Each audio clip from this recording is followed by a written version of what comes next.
Good morning all friends. मेरे legal advice by Sheikh Javed Mohammad advocate channel पर आपका स्वागत है।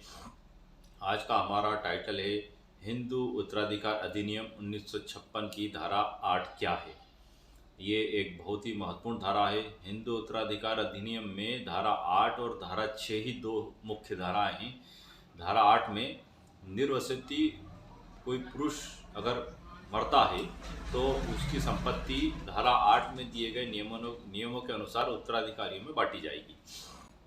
निर्वसति पुरुष से आशय ये है कि ऐसा व्यक्ति, ऐसा पुरुष जिसने उसकी संपत्ति की कोई वसीयत ना की हो उसकी जीवित अवस्था में, और बिना वसीयत किए वो मर गया हो, मृत्यु उसकी हो गई हो, तो ऐसी दशा में उसको निर्वसति माना जाएगा और ऐसे पुरुष की संपत्ति धारा 8 में दिए गए प्रावधानों के अनुसार उसके उत्तराधिकारियों में बांटी जाएगी।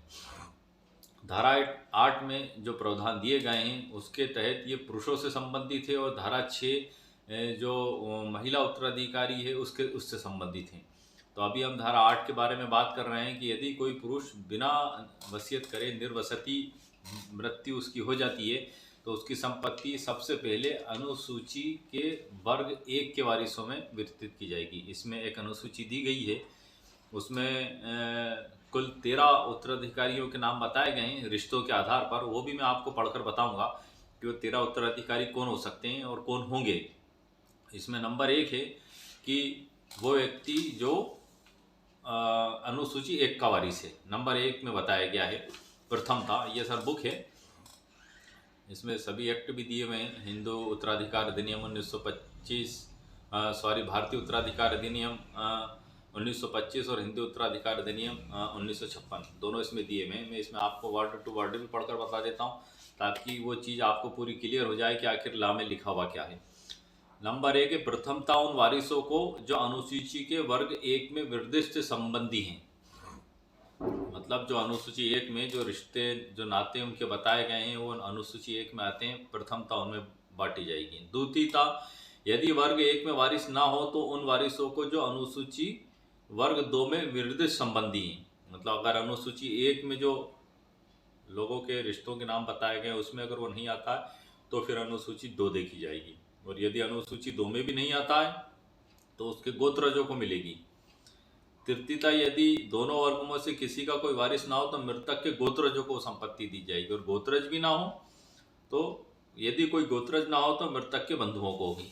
तो इसमें इस धारा का जो मुख्य उद्देश्य है उसको शॉर्ट में मैं बता देता हूँ कि यदि कोई हिंदू निर्वसति मृत्यु को प्राप्त होता है तो उसकी संपत्ति प्रथमता अनुसूची के वर्ग 1 में जो वारिस दिए गए उनको प्राप्त होगी। यदि अनुसूची 1 में वो नहीं आते तो अनुसूची 2 में जो वारिस दिए गए उनको प्राप्त होगी।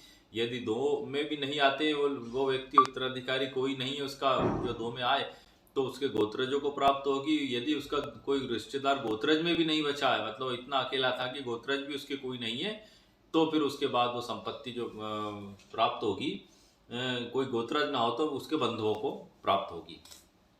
तो इस प्रकार से इसमें कुछ उदाहरणों के साथ भी इसको समझाया गया है। उन उदाहरणों में कुछ न्यायिक दृष्टांतों का भी उपयोग किया गया है समझाने के लिए, जिसमें एक है श्री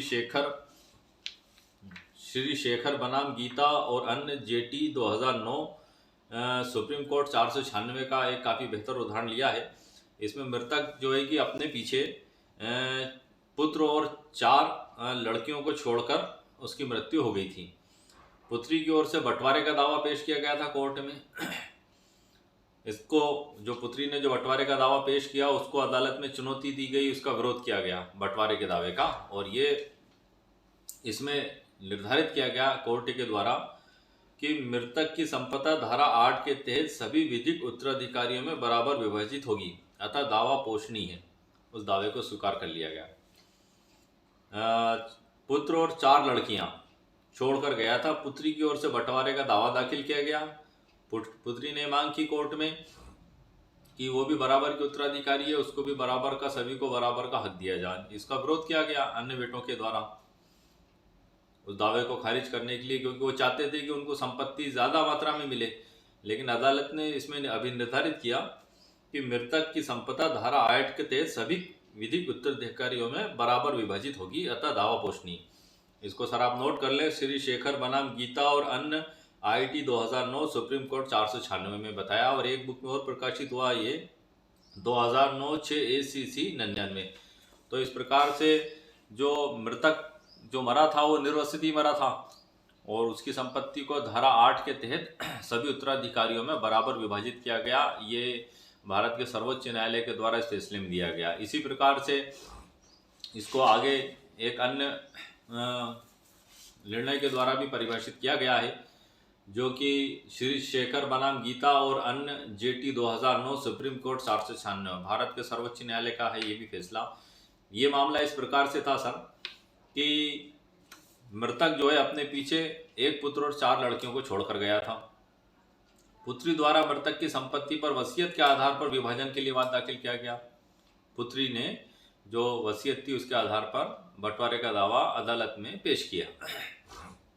वाद की पोषणीयता को चुनौती दी गई। विपक्षी लोगों ने चुनौती दी गई कि वसीयत के आधार पर गलत दावा पेश किया गया है, इस प्रकार से इसका दावा खारिज किया जाए। उसमें कोर्ट ने यह भी निर्धारित किया कि वसीयत उसके द्वारा लिखा जाना और पहचान साबित नहीं। वसीयत उसके द्वारा लिखा जाना और पहचान साबित नहीं, ये कोर्ट का ने डिसीजन दिया, उसमें निर्धारण किया। अतः अवर न्यायालयों की समवर्ती निष्कर्षों में सही ही संदेहास्पद परिस्थितियों में होना पाया है।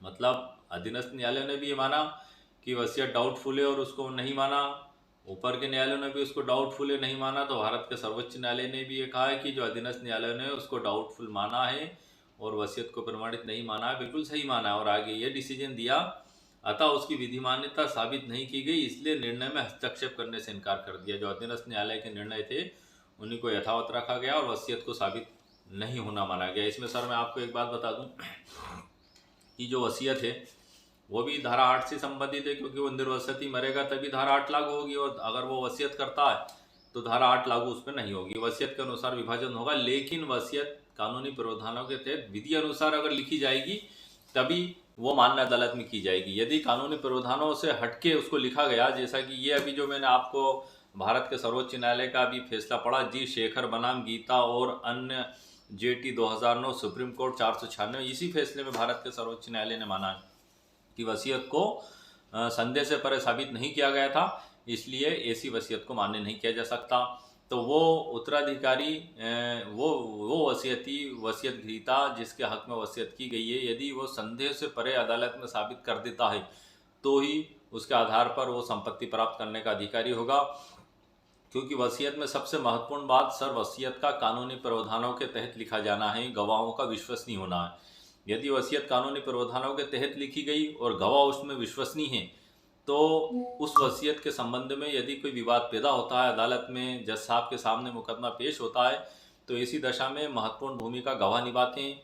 वसीयत स्पष्ट होना चाहिए, उसका आशय स्पष्ट होना चाहिए और वो विधि अनुसार उसको लिखा जाना आवश्यक है। अब यदि गवाही आपके जो है कि धोखा कर देते हैं बाद में और बिक जाते हैं पैसे में या झूठ बोल देते हैं, तो वसीयत को प्रमाणित करना सर बड़ा मुश्किल हो जाता है।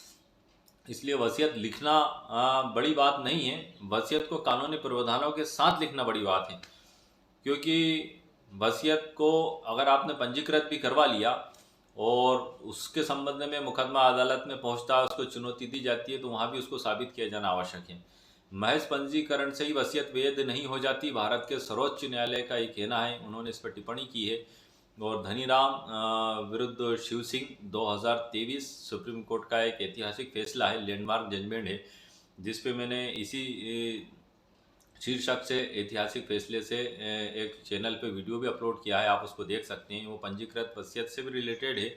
उसमें पंजीकृत वसीयत धनीराम के हक़ में गीताबाई के द्वारा, लीलाबाई के द्वारा कर दी गई थी, जो उनके भाई का बच्चा था।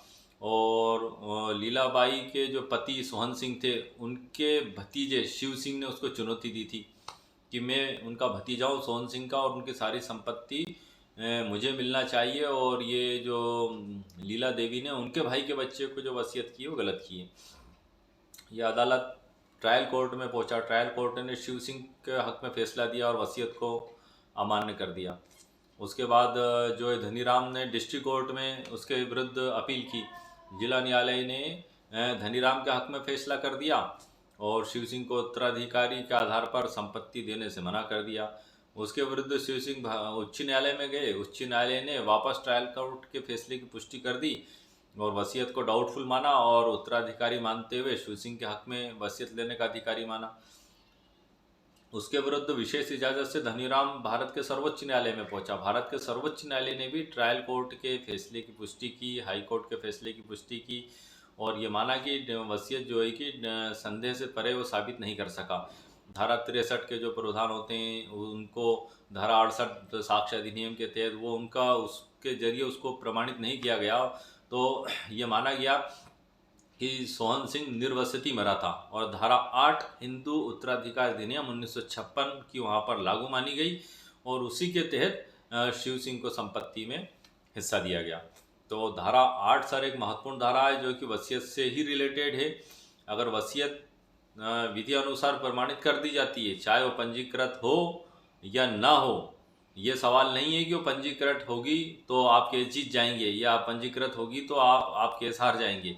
आखिरी में तो मामला सर यहाँ पे आता है कि उसको अदालत में गवाहों के साथ साबित किया जाना आवश्यक है। यदि उसको गवाहों के साथ साबित नहीं किया जाता है तो ऐसी वसीयत कोर्ट के द्वारा मान्य कर दी जाती है। उसका विधि अनुसार लिखना भी आवश्यक है, उसमें पूरे कानूनी प्रावधानों का पालन करते हुए लिखना आवश्यक है। वसीयत पर आपत्ति के कुल 50 तरीके, एक नहीं सर कुल 50 तरीके, मैंने इस शीर्षक से मेरे चैनल पर वीडियो अपलोड किया है, आप उसको देख सकते हैं। उसमें मैंने वसीयत पर आपत्ति के कुल 50 तरीके बताएं। यदि कोई व्यक्ति वसीयत को लिखने में उन 50 कमियों को नहीं रखेगा तो उसकी वसीयत में निश्चितया एक पूर्णता आएगी और अदालत में उसको चुनौती इतनी आसानी से नहीं दी जा सकेगी। इसी प्रकार से यदि कोई व्यक्ति ये सोचता है कि मैं वकील साहब के पास नहीं जाते हुए वसीयत को घर पर ही लिख लूँ, तो वैसे तो सर वकील साहब जो इस काम को करते हैं पेशेवर होते हैं और वो कानूनों की जानकारी को जानते हैं और वो जो जिस तरीके से वो वसीयत को लिख सकते हैं, एक आम व्यक्ति की संभावना ये होती है कि उसमें गलतियां कर दे। तो बेहतर होगा कि आप किसी विशेषज्ञ एडवोकेट से संपर्क करके आपकी वसीयत लिखवाएं। लेकिन कभी हालात और परिस्थिति ऐसी बन जाती हैं कि आप चाहते हैं कि मैं घर पर ही बैठकर वसीयत लिख लूं और बिना वकील की सहायता के वसीयत के लिख लूं, तो उसका भी तोड़ मैंने निकाल लिया है सर, उसका भी रास्ता मैंने निकाल लिया है। बिना वकील के वसीयत कैसे तैयार करें, इस पर कुल 10 पॉइंट मैंने तैयार किए हैं और इसी शीर्षक से बिना वकील के वसीयत कैसे तैयार करें एक वीडियो मैंने मेरे चैनल पर अपलोड किया है, जो अपलोडेड है, आप उसको देख सकते हैं। वो आपकी बहुत सहायता करेगा, उससे आपको वसीयत लिखने में बहुत आसानी होगी। उसमें मैंने वो नियम और कायदे बताए हैं जिसके आधार पर ये पता लगेगा कि वसीयत बिना वकील के कैसे लिखी जा सकती है। अब सर हम इसमें आगे बढ़ते हैं। जो आज का हमारा टाइटल है, मैं बीच में आपको कुछ दूसरी जानकारियाँ दे दी लेकिन वो भी इसी धारा 8 से संबंधित है और वसीयत से ही संबंधित हैं। अब हम सब इसमें आगे बढ़ते हैं। अगला एग्जाम्पल हम देखते हैं, हिंदू पुरुष की मृत्यु। अनुसूची वर्ग 1 का कोई वारिस नहीं था सर, उसका अनुसूची क्या वर्ग है क्या मैं वो पढ़ के बता दूंगा सर आपको, वर्ग 1 और 2 उनके रिश्तों को भी पढ़कर बता दूंगा ताकि आपको स्पष्ट हो जाए कि अनुसूची 1 और 2 में कौन कौन से रिश्तेदार आते हैं। कोई वारिस नहीं था अनुसूची 1 में। अपीलार्थी के द्वारा मृतक की संपत्ति के लिए उद्घोषणा निषेधाज्ञा का वाद प्रत्यार्थी के विरुद्ध दाखिल किया गया। मतलब अनुसूची 1 का कोई वारिस नहीं था जो मृतक था उसका, तो अपीलार्थी जो कि उसका भतीजा है उसके द्वारा वाद दाखिल किया गया था। परीक्षण न्यायालय द्वारा वाद खारिज कर दिया गया। प्रथम अपील में चुनौती दी, फिर इसके द्वारा उसमें वहाँ भी परीक्षण न्यायालय के आदेश की पुष्टि की गई, वहाँ भी इसकी अपील को निरस्त कर दिया गया और अधीनस्थ न्यायालय ने जो आदेश दिया था उसको बराबर रखा गया। द्वितीय अपील में चुनौती दी गई, उसमें ये अभिनिर्धारित किया गया कि मृतक के भाई और भतीजा ही जीवित हैं। मतलब जो मरा था उसका एक तो भाई था और एक भतीजा था, मतलब कुल 2 लोग उसमें जीवित थे। यह अदालत के द्वारा अभिनिर्धारित किया गया। ऐसी दशा में अनुसूची वर्ग 1 का कोई वारिस जीवित नहीं होने से मृतक की संपत्ति उसके भतीजे को अपवर्जित करते हुए उसके भाई को न्यायगत होगी। मतलब न्यायालय ने उस संपत्ति को, जो भतीजा शुरू से ही कोशिश में था कि अदालत में मुकदमा लगाया, फिर अपील की, वो ये चाहता था कि सारी संपत्ति वो भतीजा हड़प ले, जबकि उसका भाई जीवित था। तो अदालत ने उसको अपवर्जित कर दिया और भाई को संपत्ति न्यायगत होगी, इसमें डिसीजन दिया। ये भी एक बहुत महत्वपूर्ण फैसला है जो कि धारा 8 हिंदू उत्तराधिकार अधिनियम 1956 से संबंधित है। और ये जो है कि सर डिसाइड किया गया है पाटी राम बनाम मुला और अन्य AIR 2007 MP 131, ये उसमें प्रकाशित है उस बुक में, वहाँ पर आप भी जाकर इसको देख सकते हैं। इसकी साइटेशन भी आप फोटोकॉपी निकाल सकते हैं। उसी के बाद 2007 भाग 2 MPLJ 92, उसमें भी ये प्रकाशित हुआ है। उसी के अलावा 2007 भाग 2 MP वीकली नोट 80, उसमें भी ये प्रकाशित हुआ है। 2007 भाग 5 MPHT 179, उसमें भी ये फैसले प्रकाशित हुए हैं। इन बुक्स में ये अवेलेबल हैं। यदि आपका मामला इस प्रकार की कंडीशन से रिलेटेड है तो आप इन जजमेंटों का रेफरेंस कोर्ट में आप दे सकते हैं और उस प्रकार से आप इससे सहायता भी प्राप्त कर सकते हैं। इसमें सर हम अगले उदाहरण को अब देखते हैं कि जन्म सिद्ध अधिकार के बारे में बताया गया है इसमें कि घोषणा एवं निषेधाज्ञा लेख के लिए वाद पेश किया गया था। वाद इसको चुनौती भी दी गई। वाद को जाहिर सी बात है, अगर कोई दावा पेश होगा तो उसको चुनौती भी दी जाएगी। कोई ना कोई तो होगा जो उसका विरोध करेगा ही करेगा। इसमें ये निर्धारित किया गया कि हिंदू उत्तराधिकार अधिनियम 1956 लागू होने के उपरांत जन्म सिद्ध का अधिकार का सिद्धांत अस्तित्व में नहीं रहता। हिंदू उत्तराधिकार अधिनियम 1956 जब से लागू हुआ है तो जन्म सिद्ध अधिकार की संपत्ति में उसका जन्म सिद्ध अधिकार है, ये लागू नहीं होता है। और संपत्ति में पुत्र की हिस्सेदारी सिर्फ उसके पिता की मृत्यु होने के पश्चात ही आती है। ये इसमें डिसाइड किया गया है कि जन्म सिद्ध अधिकार का सिद्धांत नहीं माना जाएगा। और ये चंद्रकांता और अन्य बनाम अशोक कुमार और अन्य 2002 MPLJ 576 में प्रकाशित किया गया है। और बुक्स में दिए गई जो साइटेशंस हैं ये काफ़ी ठोस और मजबूत साइटेशंस हैं जो मैंने आपको पढ़ी हैं, बुक्स के आधार पर ही बता रहा हूँ मैं सर ये। उसके बाद नाजायज़ संतान के बारे में बताया गया है, जो इलीगल संतान जिसको कह सकते हैं कि जो है कि विधि अनुसार विवाह नहीं होते हुए जो बच्चे पैदा हो जाते हैं, जिनको समाज नाजायज़ संतान कहता है। और कानून में भी ये बताया गया है कि ये विवाह के हुए बिगैर पैदा हुए हैं, तो उनके बारे में इसमें बताया गया, उस पर हम चर्चा कर लेते हैं। नाजायज पुत्र की संपत्ति में हिस्सेदारी क्या होगी, इसमें यह बताया गया है। मृतक की रखेल से जन्म लिया हुआ पुत्र, मतलब उसने एक तो उसकी पत्नी थी और एक उसने रखेल रख ली। रखेल मतलब कोई 7 फेरे नहीं हुए या इजाब और कबूल नहीं हुआ, मुस्लिम विधि के अनुसार, हिंदू विधि के अनुसार 7 फेरे नहीं हुए, या जो भी रीति रिवाज है उससे शादी नहीं हुई और एक पत्नी थी, दूसरी रखेल थी। रखेल से जो बच्चा पैदा हुआ उसके बारे में हम बात कर रहे हैं। जिसका पति उसके जन्म के समय भी जीवित था और जिस व्यक्ति से पुत्र का जन्म हुआ, यदि उसकी पत्नी जीवित हो तो मृत पिता की स्वयं के द्वारा अर्जित संपत्ति में किसी भी प्रकार के हिस्से के लिए ऐसा नाजायज पुत्र पुत्री की परिभाषा में नहीं आने से दावे का हकदार नहीं होगा। इसमें बताया गया है कि इस प्रकार से जो जन्मा नाजायज बच्चा है वो संपत्ति में दावे का हकदार नहीं होगा। और इसको आगे भी डिफाइन किया गया है कि क्यों नहीं होगा। वो उत्तराधिकार प्रमाण पत्र से रिलेटेड इसको बड़ा अच्छा समझाया गया है कि उत्तराधिकार जिसको हम सक्सेशन सर्टिफिकेट प्रोबेट भी कहते हैं, उसको लेने के लिए आवेदन पेश किया गया कोर्ट में। तो अधर्मज पुत्र एवं पुत्री आपत्ति की गई इसमें सर। अभी निर्धारित ये किया गया इसमें कोर्ट के द्वारा कि पुत्र एवं पुत्री का संकेत ऐसे पुत्र और पुत्री से होता है जिसका जन्म विवाह के अस्तित्व में रहने से हुआ। मतलब विधि अनुसार शादी हुई और उसके बीच जो बच्चे जन्मे तो उन्हें पुत्र और पुत्री माना गया। उत्तराधिकार का सर्टिफिकेट दिए जाते समय ये कोर्ट के द्वारा अभी निर्धारित किया गया। इस अधिनियम में दी गई अनुसूची में अधर्मज पुत्र या पुत्री नहीं आते हैं। मतलब इसके तहत पुत्र और पुत्री के तहत अधर्मज संतान जो जिसको नाजायज संतान कहते हैं वो नहीं आते हैं, ये कोर्ट के द्वारा बताया गया। पूरा अभी निर्धारित किया गया है कि इस अधिनियम की धारा 16(1) के तहत विधिता या वस्तुता विवाह होना आवश्यक है। मतलब अगर वो अधर्म संतान है तो वो सर्टिफिकेट या उत्तराधिकार प्रमाण पत्र प्राप्त करने के अधिकारी नहीं होंगे। इसमें जो बताया गया है रामकली और अन्य बनाम महिला श्यामवती और अन्य 2003 MPLJ 361 ये इसमें डिसाइड किया गया था।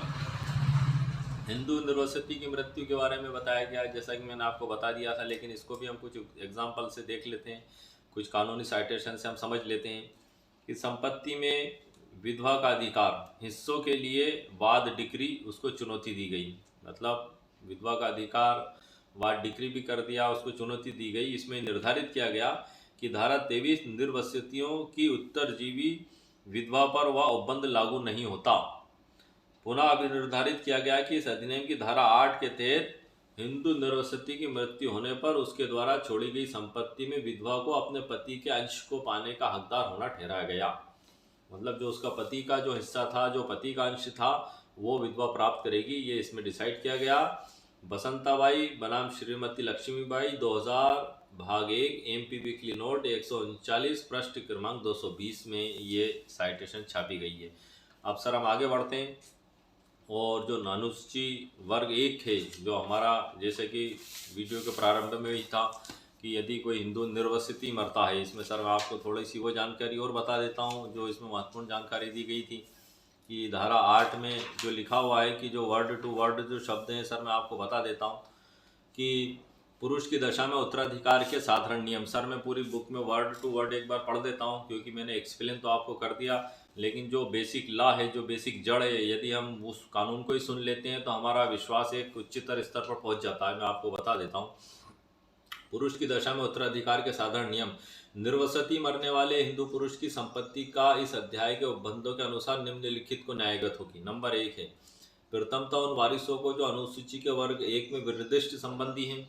नंबर 2 है द्वितीयता, यदि वर्ग 1 के वारिस ना हो तो उन वारिसों को जो अनुसूची के वर्ग 2 में निर्दिष्ट संबंधी हैं उनको जाएगी। यदि अनुसूची 1 में नहीं है तो अनुसूची 2 में जाएगी। अनुसूची 2 में भी नहीं है तो तृतीयता, यदि दोनों वर्गों में से किसी में कोई का कोई वारिस ना हो तो मृतक के गोत्रजों को जाएगी, और गोत्रज भी नहीं है तो वो मृतक के बंधुओं को जाएगी। अब अनुसूची हम देख लेते हैं सर। वर्ग 1 में जो वारिस दिए गए हैं सिर्फ मैं आपको पढ़कर बता देता हूँ ताकि आपको सुन लें और समझ लें, और आपको आपके नॉलेज में भी आ जाए और आपको जानकारी में भी आ जाए कि अनुसूची के वर्ग 1 में क्या वारिस दिए गए। नंबर 1 है सर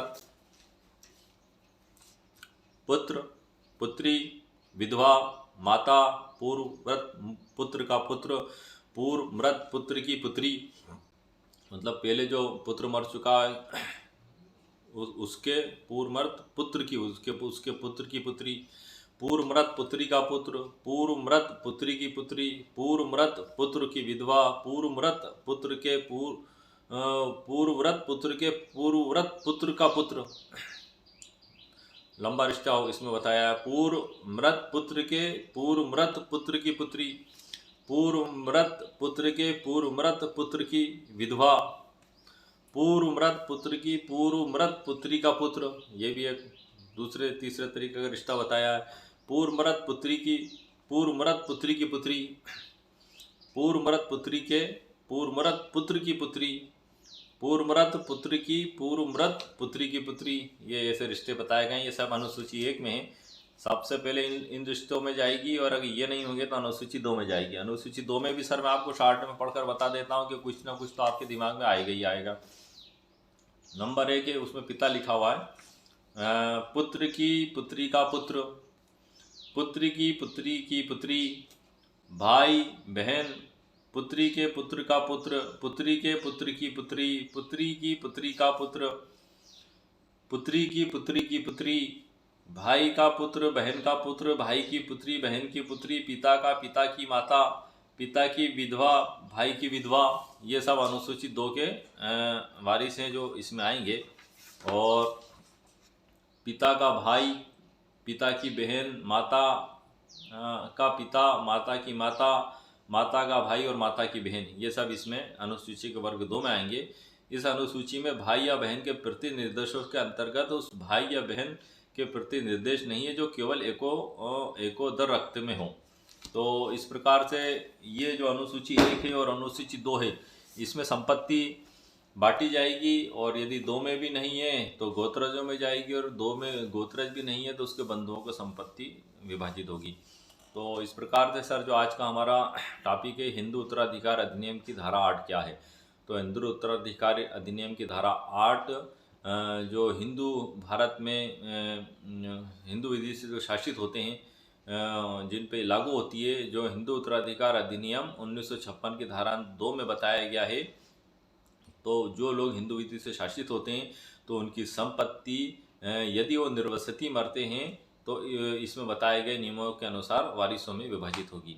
ये एक बहुत ही महत्वपूर्ण धारा। इसी प्रकार से धारा 6 भी एक महत्वपूर्ण धारा, ये पुरुषों की दशा में उत्तराधिकार को डिसाइड करती है, और धारा 6 जो है महिला की दशा में उत्तराधिकार को डिसाइड करती है। इन दोनों धाराओं का उपयोग अधिकांशतः होता है कोर्ट में वकालत की प्रैक्टिस के दौरान भी, और संपूर्ण समाज में भी। कई हिंदू पुरुष वसीयत कर देते हैं, कई नहीं करते हैं। महिलाओं में भी कई के द्वारा वसीयत कर दी जाती है, कई के द्वारा नहीं की जाती है। तो ये मुद्दा हमेशा सामने आता है कि अब इनकी संपत्ति बच्चों में कैसे बांटी जाएगी। ये एक विवाद का कारण भी होता है, लेकिन यदि थोड़ी सी होशियारी, समझदारी और जागरूकता से काम किया जाए तो उस लड़ाई झगड़े को, उस संभावनाओं को, विवाद की संभावनाओं को टाला जा सकता है। यदि आपके द्वारा वसीयत भी लिखी जाती है तो भी उसको चुनौती दे दी जाती है, क्योंकि जिनको कुछ हिस्सा कम प्राप्त हुआ या कुछ कम कीमत की ज़मीन या मकान प्राप्त हुआ तो निश्चित तौर अदालत में जाएंगे, कोई ना कोई उसमें कमी ढूंढेंगे, खारिज करवाने की कोशिश करेंगे और वो चाहेंगे कि वसीयत निरस्त कर दी जाए और उनको भी ज़्यादा हिस्सा मिल जाए। अब ऐसी दशा में यदि वसीयत को कानून के प्रावधानों के तहत नहीं लिखा गया है, उसमें कोई कमी रख ली गई है, तो निरस्त भी होने की संभावना रहती है। और अगर वो निरस्त हो गई सर, तो आपकी अंतिम इच्छा तो अधूरी रह जाएगी, क्योंकि आप तो चाह ही रहे थे कि आपकी संपत्ति इस प्रकार से आपके संतानों में विभाजित हो। इसलिए वसीयत को लिखने में बड़ी सावधानी रखें। उसको रजिस्टर्ड हो सकता है तो आप रजिस्टर्ड करवा लें, क्योंकि रजिस्ट्रेशन एक्ट 1908 की धारा 17 में टेस्टिमेंट्री और नॉन टेस्टिमेंट्री दस्तावेजों के बारे में बताया गया है, जिसमें विल को पंजीकरण कराना आवश्यक नहीं है। लेकिन अगर कराएंगे तो फ़ायदा आप ही का है सर। यदि आप उसको हस्तलिखित करके घर पे रख लेते हैं तो उससे तो बेहतर है आप उसकी नोटरी करवा लें, और उससे भी बेहतर है उसका पंजीकरण करा लें। और इन सबसे बेहतर है कि उसमें गवाह ऐसे मजबूत रखें कि यदि अदालत में उसको चुनौती दी जाए तो जज साहब के सामने खड़े होकर गवाह दें कि हाँ साहब, ये वसीयत करता की अंतिम इच्छा है, इसमें जो लिखा सही है। हमारे सामने वसीयत करता ने इस पर दस्तखत किए और फिर हमने इस पर दस्तखत किए हैं, और ये जो इसमें लिखा है यही वसीयत करता की अंतिम इच्छा है। ये बिल्कुल गवाही में सबसे महत्वपूर्ण बात यह आ जाती है सर। ना नोटराइज, ना पंजीकृत, ना हस्तलिखित कोई वसीयत मायने नहीं रखाएगी यदि आप उसको कोर्ट में साबित नहीं कर पाए, क्योंकि पंजीकृत वसीयत तक अदालत के द्वारा अमान्य कर दी गई है। जैसा कि मैंने आपको अभी उदाहरण कर पे बताया था, धनीराम विरुद्ध शिव सिंह वाले मामले में पंजीकृत वसीयत थी और कोर्ट ने टिप्पणी की थी उसमें कि महज पंजीकरण से वसीयत वैध नहीं हो जाती है। इसलिए गवाह सबसे महत्वपूर्ण होते हैं सर। गवाह का खास ध्यान रखा जाए और उन गवाहों की विश्वसनीयता को आप पहले ही चेक कर लें, और उनकी साख किस प्रकार की है। लुच्चे, बदमाश किस्म के और लफंगे किस्म के और गुंडे किस्म के लोगों का आप गवाह ना रखें सर, बचें इनसे, क्योंकि यदि वो आचरण से ही बेईमान है तो आपके मरने के बाद भी वो बेईमानी करने की संभावना रहती है। हो सकता है कि उसका हृदय ईश्वर परिवर्तित कर दे, वो एक अलग बात है, लेकिन सामान्यतः उसने अभी तक ऐसा जीवन जिया है तो आगे भी वो ऐसा ही जिएगा, एक से एक प्रिजम्पशन उसमें बनती है। तो आपके जो विश्वसनीय नज़दीकी लोग हैं, आपके जो हैं विश्वसनीय, उन्हीं लोगों का आप गवाह रखें, जो वसीयत का आपकी मृत्यु के बाद यदि उसको लेकर चुनौती दी जाए तो अदालत में उसमें गवाह देके उसको प्रमाणित कर सकें।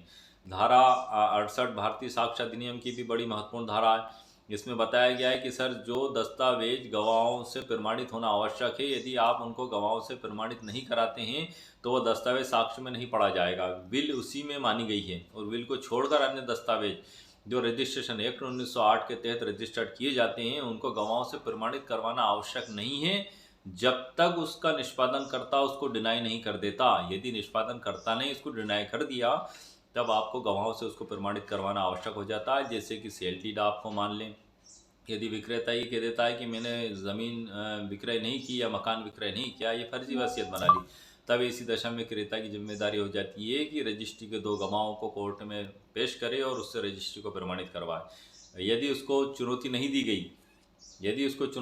गई, तो इस प्रकार से वो साक्ष्य में ग्राह्य मानी जाएगी।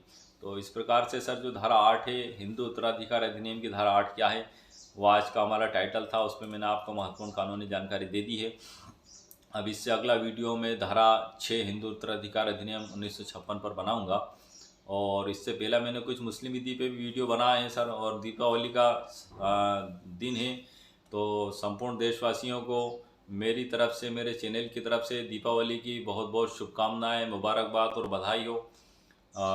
मेरे चैनल की तरफ से दीपावली की शुभकामनाएं सभी भारत के वासियों को एक बार और मैं दे रहा हूं। चूँकि दीपावली का समय, मैंने कुछ वीडियो शाम के समय बनाए हैं, मुस्लिम विधि से रिलेटेड हैं सर वो तीनों वीडियो, जिसमें वसीयत से रिलेटेड मैंने बनाए हैं। तो बम पटाखों की आवाज़ें सर उसमें काफ़ी आ रही हैं, काफ़ी लड़, सुतली बम, रॉकेट आसपास काफ़ी चल रहे थे, लेकिन चूंकि मुझे वीडियो भी बनाना था इसलिए मैंने बना लिया। इसलिए आप अगर उसमें देखते हैं तो आप उसमें उन आवाज़ों को तो सुन लें, लेकिन जो मैं बता रहा हूँ उस पर विशेष ध्यान दे के आप सुन लें, क्योंकि उसमें भी मैंने महत्वपूर्ण कानूनी जानकारियाँ दी हैं। मैं जब बनाते समय डिस्टर्ब नहीं हुआ तो सर मेरी रिक्वेस्ट है कि आप भी सुनते समय डिस्टर्बेंस महसूस ना करें, और पूरा कंसंट्रेशन के साथ उन वीडियो को भी सुने जो मैंने मुस्लिम विधि के ऊपर बनाए हैं। उसमें भी मैंने महत्वपूर्ण कानूनी जानकारियाँ दी हैं। तो उम्मीद है सर आपको मेरा वीडियो पसंद आया होगा। मेरे वीडियो को लाइक भी करें, शेयर भी करें और सब्सक्राइब भी करें। और इसके अलावा भी यदि आपको कोई कानूनी दायरे की आवश्यकता हो तो आप कमेंट्स करके लिखें, मैं जहां तक संभव हो सकेगा उसका जवाब दूंगा। नोटरी एडवोकेट से रिलेटेड, नोटिस से रिलेटेड तकरीबन 50 वीडियो मैं मेरे चैनल पर अपलोड कर चुका हूँ। वसीयत से रिलेटेड भी लगभग 40 वीडियो मैं मेरे चैनल पर अपलोड कर चुका हूँ, जो विभिन्न टॉपिकों पर है, आप उन्हें देख सकते हैं।